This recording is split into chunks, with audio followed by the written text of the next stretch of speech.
Good evening, viewers and listeners of Concerned Citizens Media.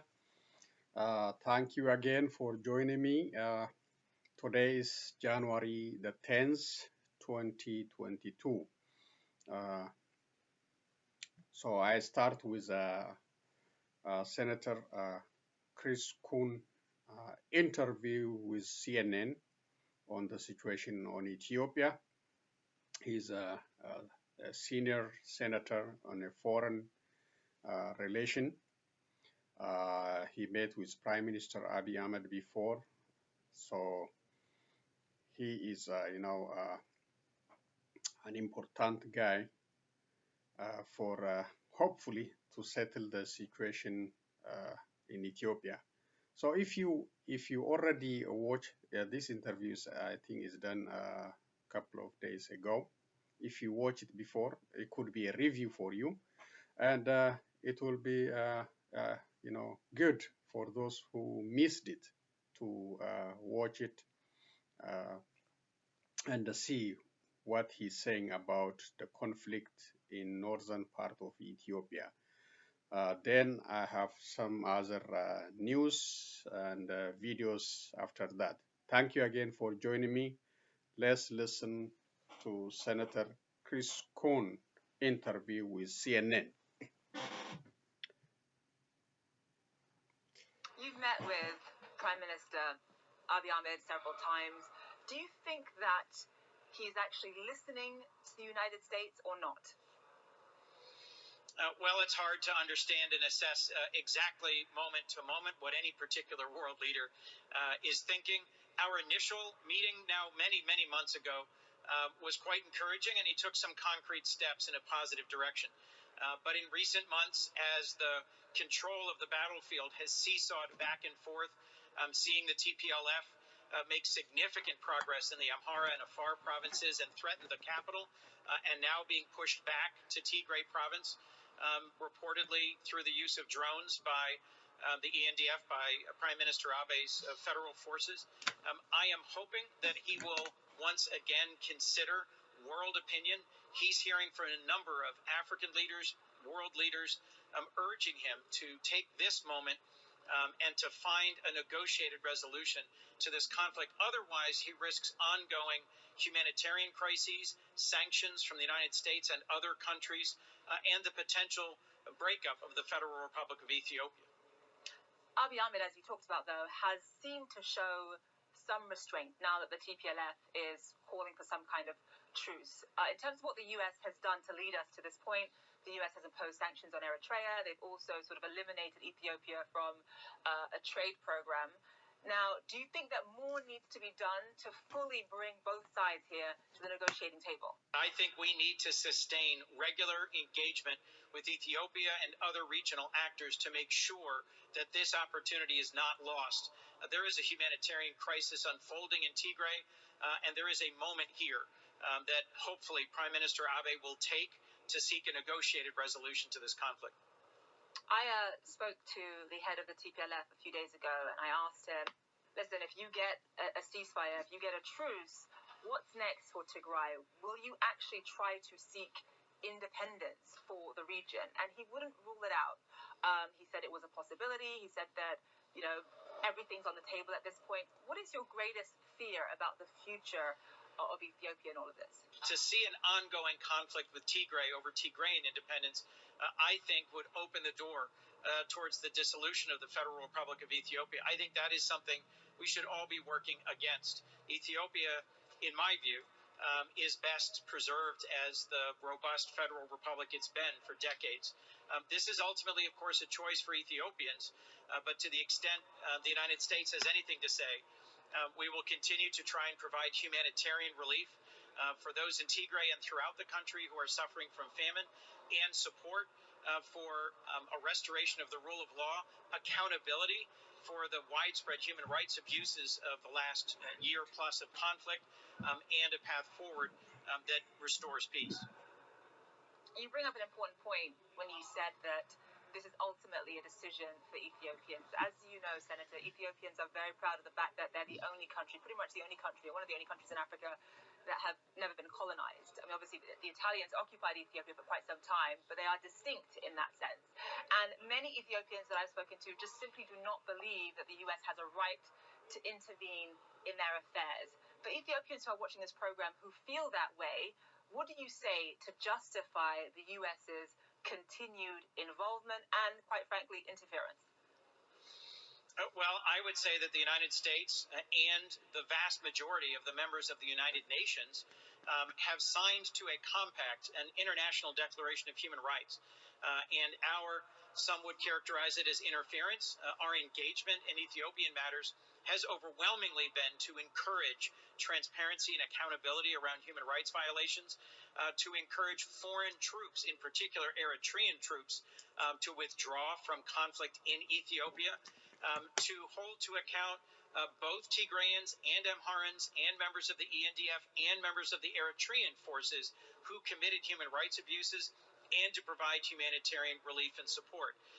That is engagement in Ethiopian matters in advancement of human rights, access to health care, access to fundamental qualities like security in one's own home and property, the forced relocation of hundreds of thousands of Ethiopians in this conflict in Western Tigray province by Amhara militia, and the dislocation of tens of thousands at the point of a gun was profoundly distressing.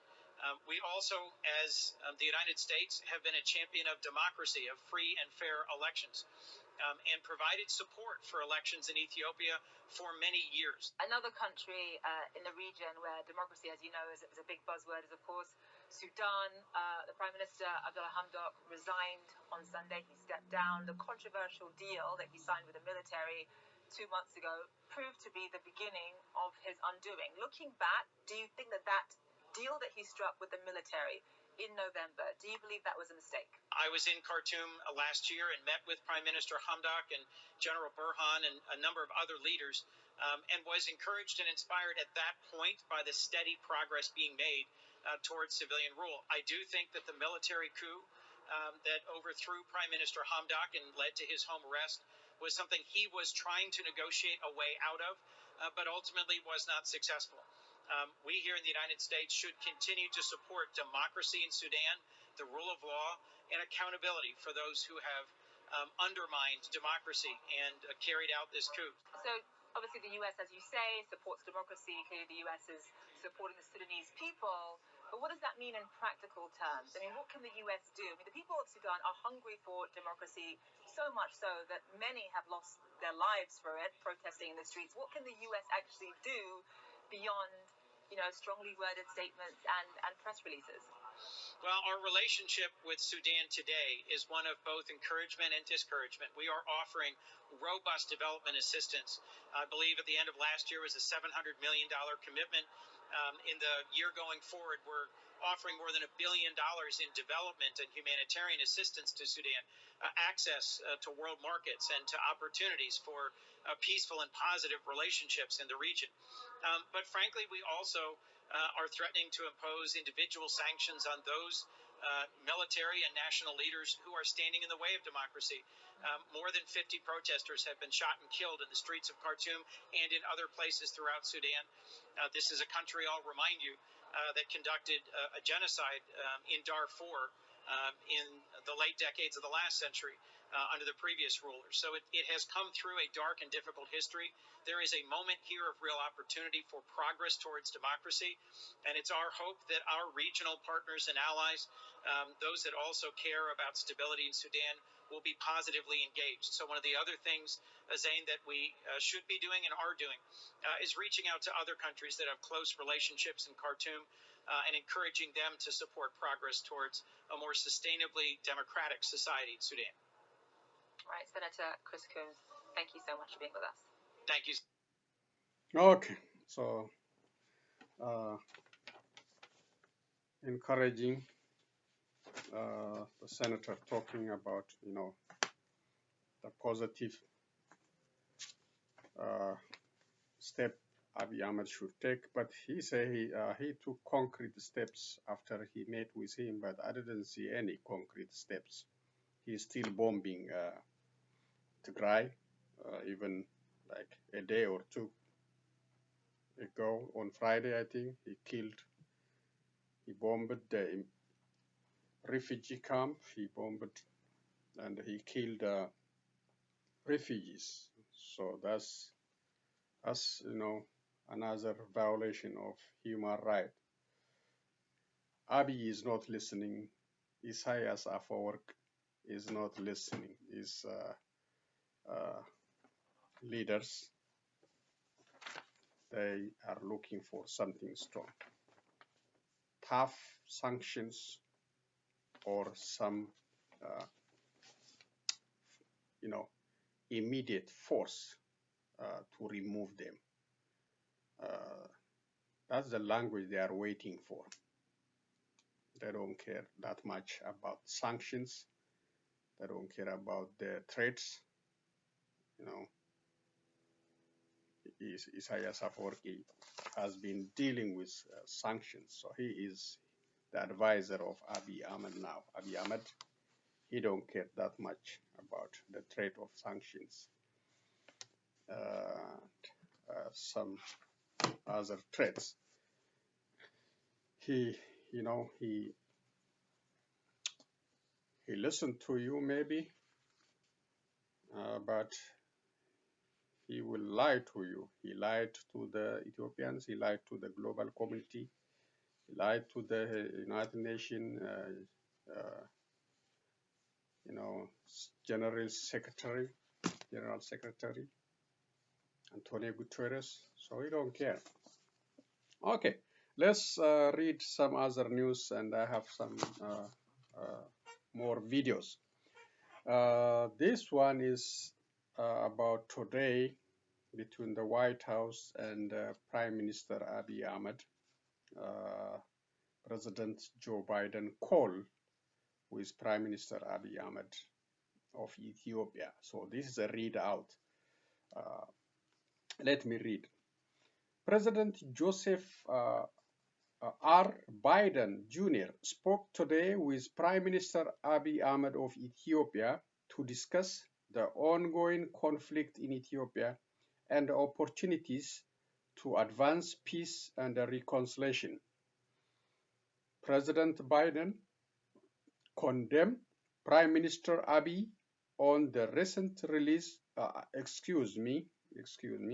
President Biden commended Prime Minister Abiy Ahmed on the recent release of several political prisoners, and the two leaders discussed ways to accelerate dialogue toward a negotiated ceasefire, the urgency of improving humanitarian access across Ethiopia, and the need to address the human rights concerns of all affected Ethiopians, including concerns about the detention of Ethiopians under the state of emergency. President Biden expressed concern that the ongoing hostilities, including recent air strikes, continue to cause civilian casualties and suffering, and he reaffirmed the U.S. commitment to work alongside the African Union and regional partners to help Ethiopians peacefully resolve the conflict.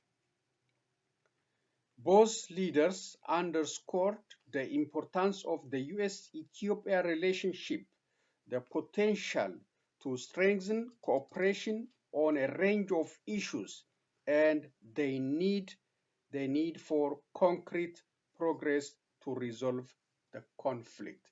So this is a readout on the phone call between U.S. President Biden and Ethiopia Prime Minister Abiy Ahmed. U.S. is really actively engaging with Ethiopian leaders and African leaders, Europeans, UN, to end this bloody conflict in Ethiopia. But do we trust the Prime Minister? because he is changing, you know, he's listening and he is not doing anything. He's doing his way, but I don't trust him. He's, you know, he's not trustworthy. All the officials, the civilians, the military, all of them, they lie. They are not trustworthy. They are not trustworthy. So, but Biden talked to him. He believed him, and he gonna do whatever he promised to him to do. But for me, he doesn't have credibility. No credibility at all, because they lied so many times. He lied repeatedly about the war casualties, about the Eritrean involvement, so many things. So there is a lack of trust, but we talked to him, so it is encouraging. We appreciate the United States administration, the Biden administration, for actively engaging to resolve this conflict. Opposition parties protest release of top former TPLF officials. So the release of political prisoners, created chaos, shout by unhappy groups. Even Prime Minister Abiy Ahmed answered for them when he was inaugurating the newly completed military headquarters in Addis Ababa. So there are so many groups who are not happy about the release of political prisoners, especially the Amara elites. They are not happy. And a couple of parties now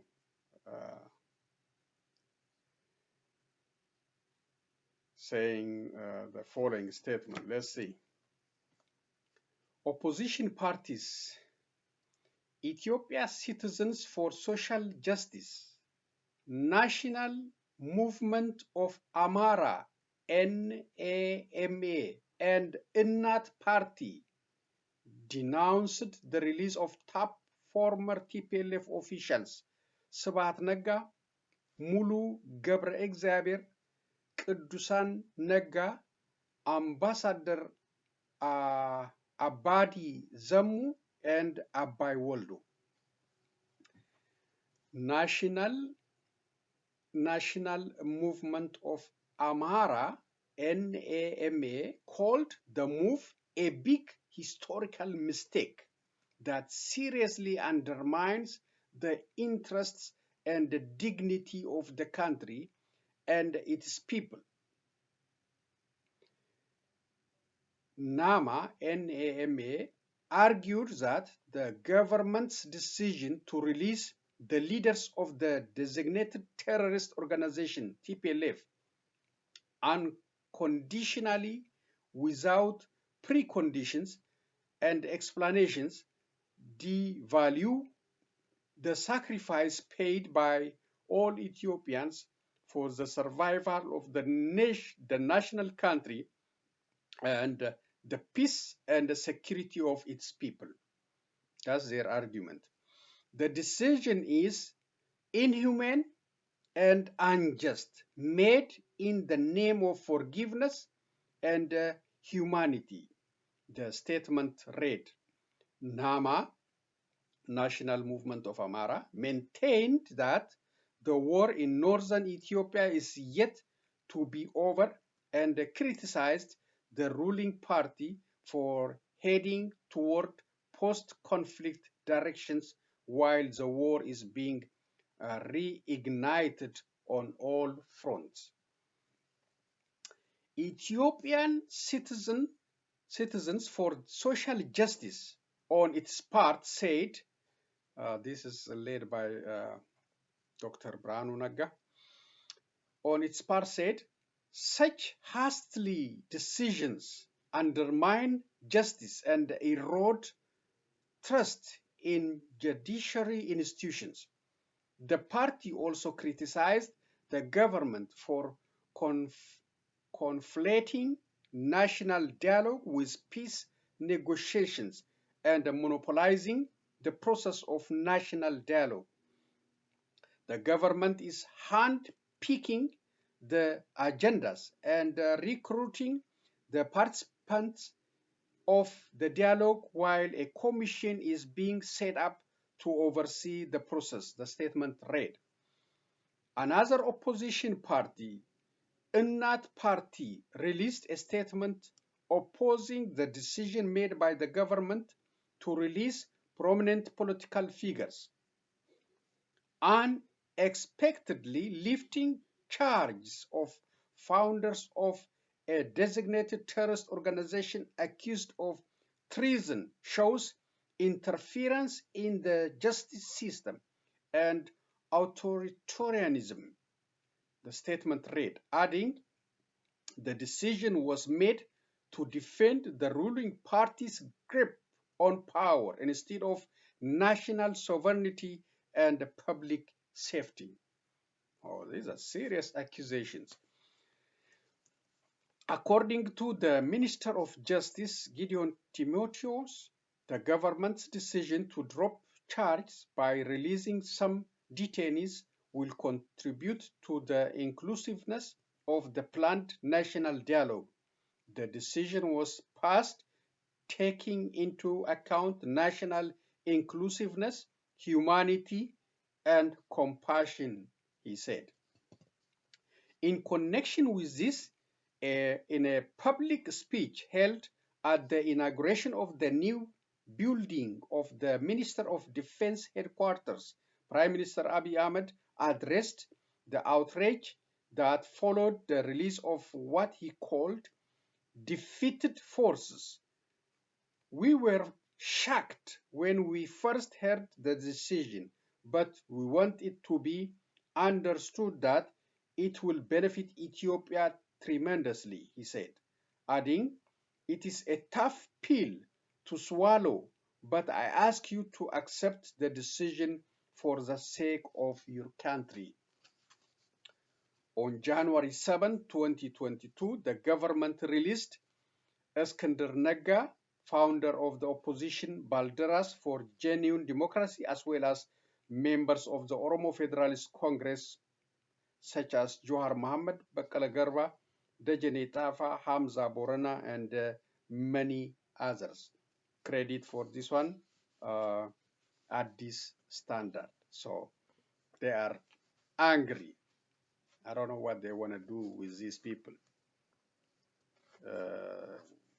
Dr. Branu Naga,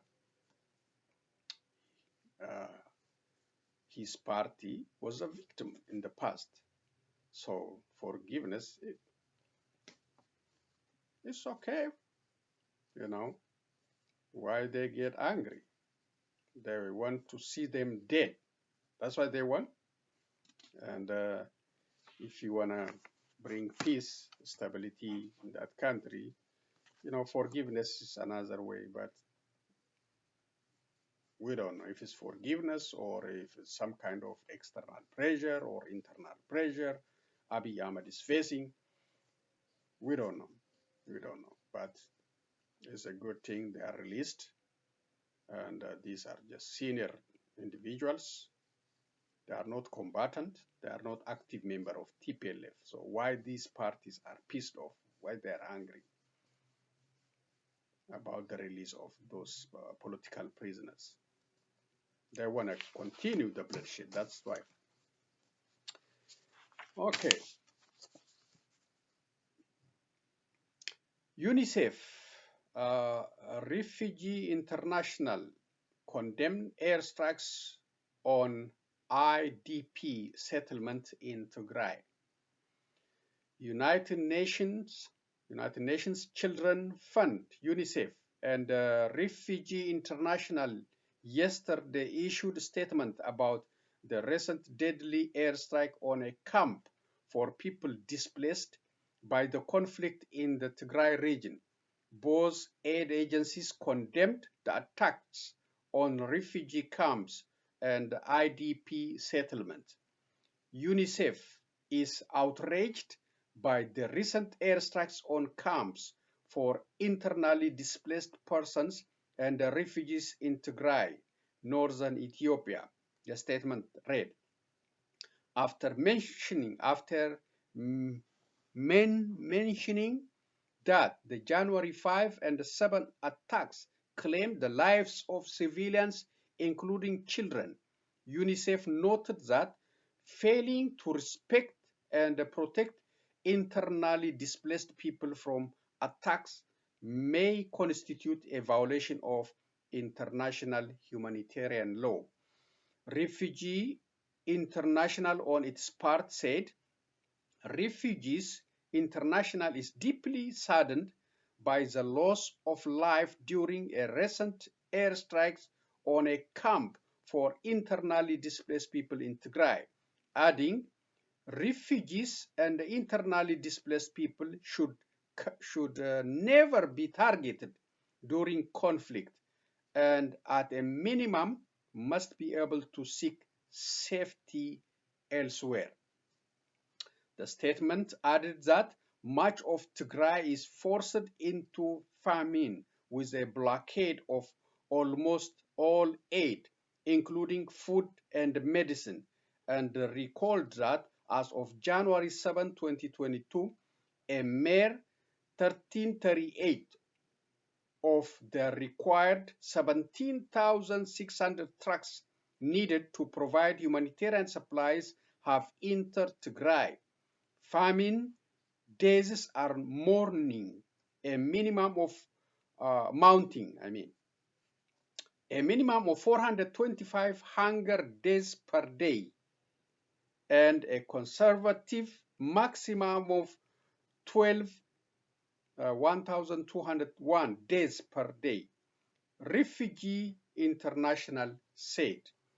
In its statement, UNICEF condemned the acts of violence committed across northern Ethiopia by all parties to the conflict and reiterated its call for immediate cessation of hostilities. Refugees International also called on all parties to stop targeting civilians and allow aid to access all parts of Ethiopia, including Tigray, immediately. Credit for this one again at this standard.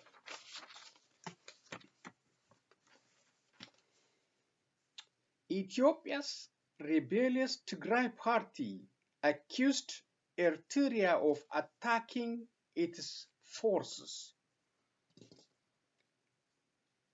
The Tigray People's Liberation Front, the party that controls most of the northern Ethiopia region of Tigray, on Sunday accused Eritrea of attacking its troops.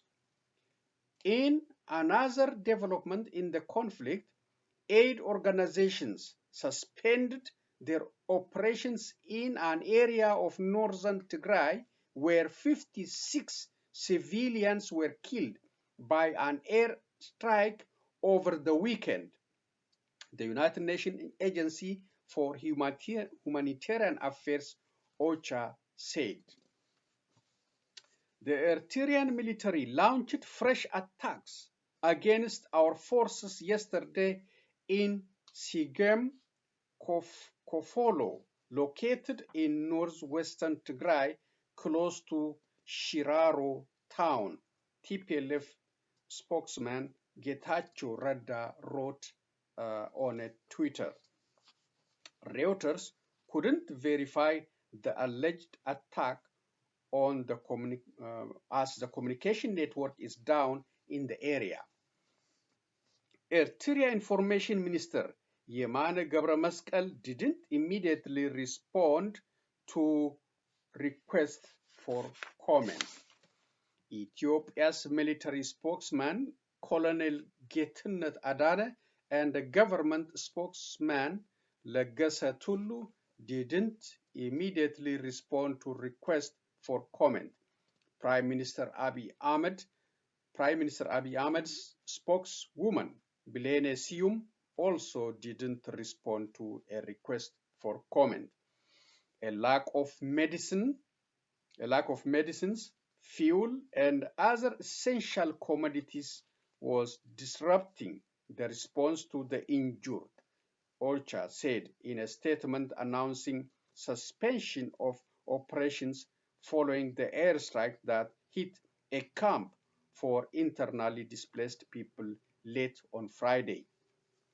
Humanitarian partners suspended activities in the area due to the ongoing threats of drone attacks, the agency told Reuters, without giving further detail. Eritrean President Isaias Afwerki told the state-run Eritrean TV on Saturday that his troops would strive to prevent Tigrayan forces from attacking his country or threatening the stability of Ethiopia. Last month, Tigrayan forces withdrew from neighboring regions they had invaded in July in a step toward a potential ceasefire. Reuters has reported atrocities by all sides, including Eritrea, which the parties to the fighting have denied. This conflict in northern Ethiopia has killed thousands of civilians and displaced millions. Credit for this one, Reuters. So they, they attack, they use drone, Abiy Ahmed. That's why I say they are not trustworthy. They are not taking, credible step for ceasefire. They are even attacking the refugee camps. What they do that to create suffering of these refugees and to stop humanitarian operation in the region by scaring those aid organizations not to operate by drone, by threatening them by drones, by killing people, by attacking refugees. That's their target. They are happy about the misery. So they're talking about amnesty, they're talking about forgiveness. No, these are all lies. These are all lies. They are not, they are brutal. They are brutal. Abiy Ahmed administration with the advice from Eritrea, they are brutal. You see Eritrean government on that interview, he wants to continue the fighting. So there is no ending side. Okay, this is from US, from CDC, I think, CDC, from Center, US Center Control, Disease and Prevention Control, advising us not to travel to Canada and some other countries due to rising COVID-19 cases. Okay. The United States Center for Disease Control and Prevention, CDC, and the U.S. State Department on Monday advised against travel to neighboring Canada because of a rising number of COVID-19 cases as the Omicron variant spreads. The CDC elevated its travel recommendation to level 4, very high, for Canada, telling Americans they should avoid travel, while the State Department also on Monday issued its level 4 do not travel advisory for Canada, citing COVID-19 cases. The CDC, which lists about 80 destinations worldwide at level 4, also raised the island of Curacao to level 4. In November, the United States lifted restriction at its land borders with Canada and Mexico for fully vaccinated foreign nationals, ending historic curbs on non-essential travelers put in place in March 2020 to address the COVID-19 pandemic. Canada remains a top foreign destination for Americans.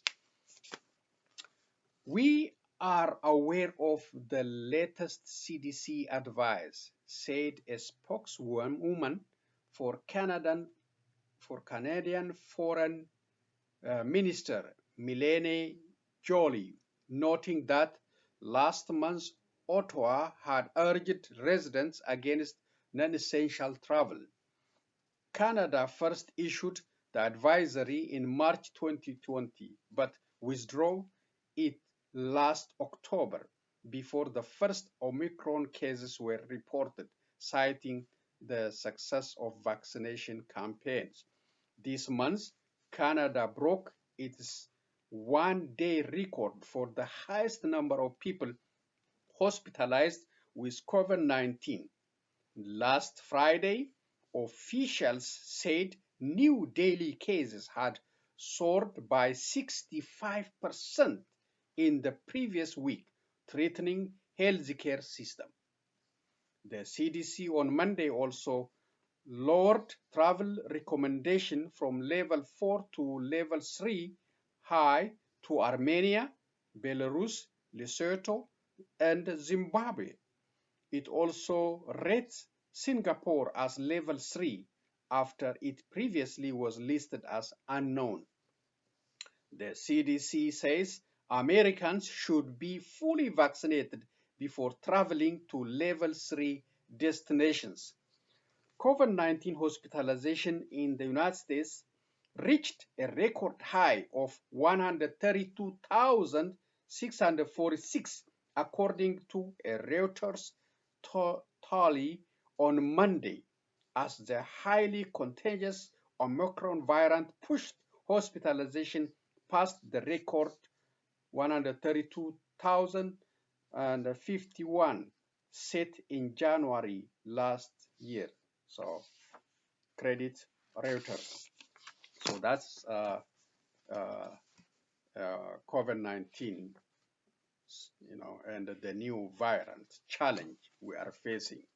So if you are thinking traveling to Canada, so this will be a good news for you not to do because of the danger of COVID-19 plus other level 3 countries and the situation we are facing here at home. This is very serious. I thought we are already out, but we are not out of the wood yet. This COVID-19 and the new variant, they are now impacting, our activities, our relationship, and so many people are sick now. It looks like no common cold, but it's so many people are getting that kind of symptom. This is tricky. So be careful and avoid traveling to those level 4 countries. And if you are traveling to level 3 countries, you should have your full vaccination. So that's all I have for reading today. Let's see a couple of videos and end today's presentation. Thank you again for joining me.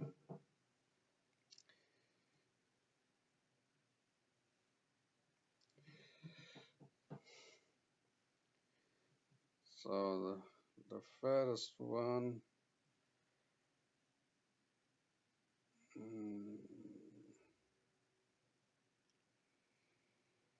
okay, there you go.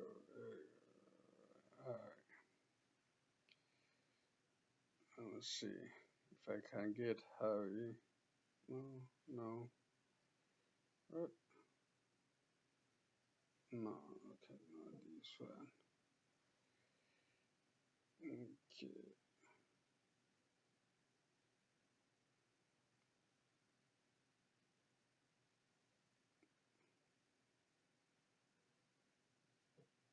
Okay, apologies again.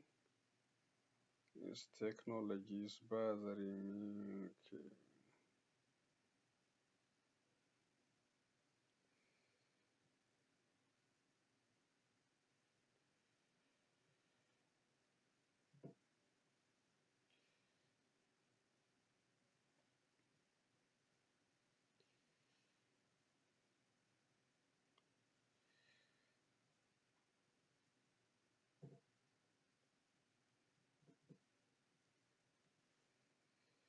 There we go. It's coming up. Okay, here we go.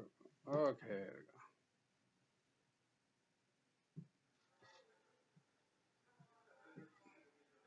go. Okay, here we go. I got it now.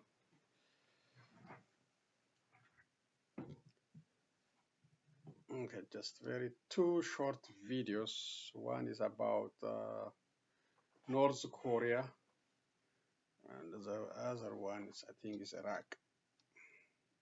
There we go.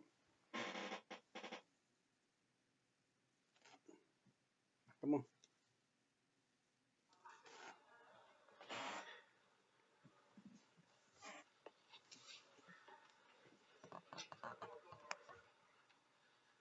Unmask, if you don't mind, for a few minutes. Good afternoon, everyone. Let me thank you for being here with me today. I stand today unified in our condemnation of the DPRK's most recent missile launch, which the Security Council will discuss shortly. The DPRK's January 5th ballistic missile launch is a clear violation of multiple Security Council resolutions. The DPRK's continued pursuit of weapons of mass destruction and ballistic missile programs is a threat to international peace and security.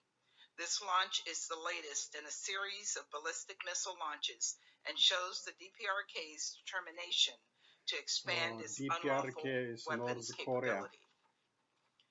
These actions increase the risk of miscalculation and escalation and pose a significant threat to regional stability. This commitment is also evident in the DPRK's displays of its various missile systems over the past year and its statements that it is pursuing new technologies such as hypersonic gliding warheads. The DPRK's record of weapons proliferation is clear. Each missile launch serves not only to advance the DPRK's own capabilities, but to expand the suite of weapons available for export to its illicit arms clients and dealers around the world. The DPRK makes these military investments at the expense of the well-being of the North Korean people. The people of North Korea continue to suffer under a strict authoritarian regime and through an increasingly serious humanitarian crisis. We call on the DPRK to refrain from further destabilizing actions, abandon its prohibited WMD and ballistic missiles program, and engage in meaningful dialogue toward our shared goal of complete denuclearization consistent with the Security Council resolutions. This is the only way for us to achieve lasting peace on the Korean Peninsula. As we move to consultation shortly, we encourage the Security Council to stand united in opposing the DPRK's ongoing destabilizing and unlawful actions. We also call on all member states to fulfill their sanctions obligations under the Security Council resolution. Our goal remains the complete, verifiable, and irreversible denuclearization of the Korean Peninsula. We are prepared to engage in and support serious and sustained diplomacy to that end. It is the DPRK that now must choose dialogue and peace over its unlawful and threatening weapons program. Thank you very much. Okay. So I'm going to stay behind to make an additional statement.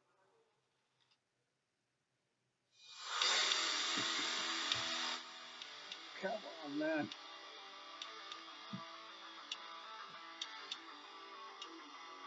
First session of Iraq's newly elected parliament. Okay, this is the last one. Iraq. But quickly turned angry. Iraq His first parliament. job was picking a speaker. Two competing Shia blocs, the Sadrist movement and an Iranian-backed coalition, each claimed to have a parliamentary majority. At one point, the debate became so heated that the Assembly's temporary leader, Mahmoud al-Mashhadani, had to leave the chamber to seek medical attention. Eventually, the former speaker Muhammad al-Halbousi was re-elected, along with deputy speakers from the Sadrist movement and the Kurdistan Democratic Party. But the day's events showed that little has changed since last October's elections. The way political blocs enter the parliament with their old rivalries and ideologies and practices in mind indicates a lack of harmony and reflects a hostile message conveyed across. Under Iraq's post-Saddam Hussein constitution, the parliament now has 30 days to elect the country's new president, who will then ask the assembly's largest bloc to form a government. The speaker says he wants to do all this in just half that time. But choosing a prime minister will be difficult because Shia cleric Muqtada Sadr and the Iranian-backed parties have such different agendas. And Sunday's drama points toward an even more difficult time when it comes to picking a cabinet. The losing parties are expected to take legal actions at the Supreme Court again and deploy their supporters to the streets. But that will not change anything. Iraqis have waited for long to see their new House of Representatives in session, but some fear that real change may once again be derailed by sectarian differences. Some Iraqis see the newly elected parliament as a chance to end corruption and begin a new era. But in a landscape marked by uncertainty and political rivalry, it is not clear whether this new legislature is able or willing to address those concerns. Mahmoud Abdul Wahid, Al Jazeera, Baghdad. Okay, so that's the last video for today, and thank you for joining me again. That's all the update I have for you. I hope I will come back with better news, but it's very hard to get good news about Ethiopia because, as I read, there are certain group who want to continue the bloodshed, who don't want to end the conflict. They want to continue and defeat not only TDF but the Tigrayan peoples and force them to surrender, complete submission. That's why you see all this anger about political prisoners release and forced the prime minister to respond for their demand. He was forced to explain. He was forced to say something because they are the one has the power. They are the one spinning him and forcing him and to do all this bloody war. So, and we'll see. The conflict is still going on. It's not over, and the airstrike continue, and the border area is not secured. Those Amara militia, they want to, go to deep into Tigray. They attempted several times. They got defeated. The TDF is now even moving farther from the border because they forced the TPLF to fight back. They retreated, but they forced it back again to fight them because those forces they have no the intention of ending the conflict, the bloodshed. So thank you again for joining me. I will be back with other updates, hopefully good news. So long and be safe.